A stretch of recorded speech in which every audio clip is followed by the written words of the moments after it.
कवि सूर्यनगर नवनिर्वाचित विधायक प्रताप नायकों प्रतिक्रिया। नवनिर्वाचित कवि सूर्यनगर विधायक प्रताप नायक निज अंचलवासी मौलिक समस्या गुड़ी तुरंत समाधान कर सहित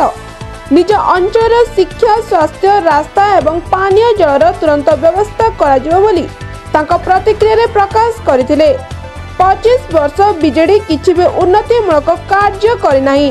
जहा फल लोक मैंने दादन खटिबाको बाहर को जाउछंती।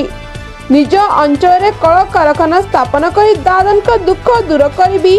एवं एही विजय मोर नुहे एही विजय एही अंचलवासींकर एवं धर्मर जय होइछि बोली नवनिर्वाचित विधायक प्रताप नायक कहिथिले। सर यही जो निर्वाचन में आपण 30,000 ऊर्ध भोट रे विजय प्राप्ति करछंती एही विषय रे आपण जनता को कौन कहिबे आ कौन प्रतिश्रुति देइथिले आपण ए विषय रे आपण जनता को कौन कहिबे आपण टी कहि दियंतु। देखंतु आज कविश्वर निर्वाचन मंडल धर्मर जय होइछि अधर्मर पराजय होइछि। जो बीजेडी सरकार थिले एटिकार जो विधायक थिले केवल दुर्नीति भ्रष्टाचार एवं निजर केमती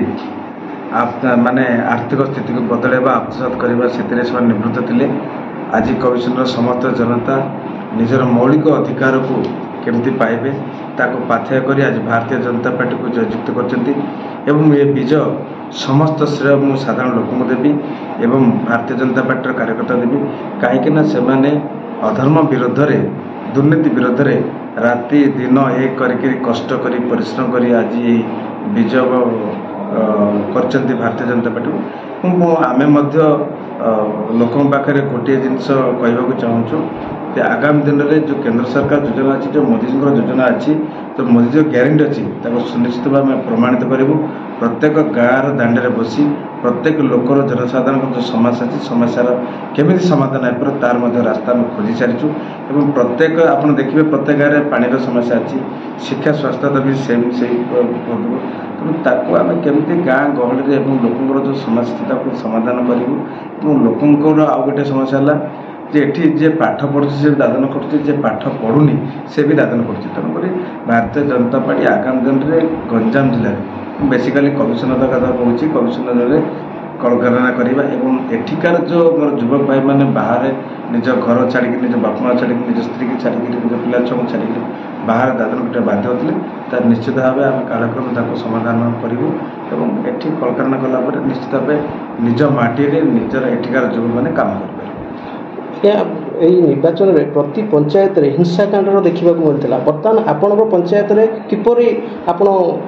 लड़ाई करी देखो भारतीय जनता पार्टी के हिंसा रे विश्वास करेनी। तेणु आम सब निरपेक्ष निर्वाचन चाहिए एवं आम ताकू आमर जो मैंने कार्यकर्ता थे लोक मैंने मैनेज कर हिंसा जो मैंने करती से मैंने गोटे भय थाए हारिजार भय थाए तेणु से हिंसा करते साधारण जनता आज ताको माने प्रमाणित करते जो मैंने हिंसा रे भाग लेते से कौन प्रकार उत्तरदायित्व ना समाज प्रति तो से पराजय करने बाध्य। तेणु आज हिंसा तो आज समाज जगह ना तेणु भारतीय जनता सब अहिंसा विश्वास करे। तेणुक आम समस्त कार्यकर्ता नहीं शांति श्रृंखला सहित ये निर्वाचन को पार कलु एवं तार परिणाम आप देखिपे सर्वाधिक 30,077 भोट आज भारतीय जनता पार्टी जययुक्त कर। बर्तमान अंचलवासी कौन जनवाक चाहते कौन शुभेच्छा नहीं मुझे तो अंचलवासी को धन्यवाद देवी जे आज जो दुर्नीति विरोध से मैंडेट देते जो निजर विजय कर आगामी दिन में अहंकार को छाड़ी केमती लोक पाखे पहुँचवा लोकर समस्या समाधान करवा ताही आमर लक्ष्य से लक्ष्य नहीं आम प्रति गाँ को जीव निश्चित भाव गरीब माटर गरीब बापाटर मुहर आम हस फुटाइवा चेष्टा कर। कवि सूर्यनगर समीर बेहरा रिपोर्ट भंजयुक्त न्यूज।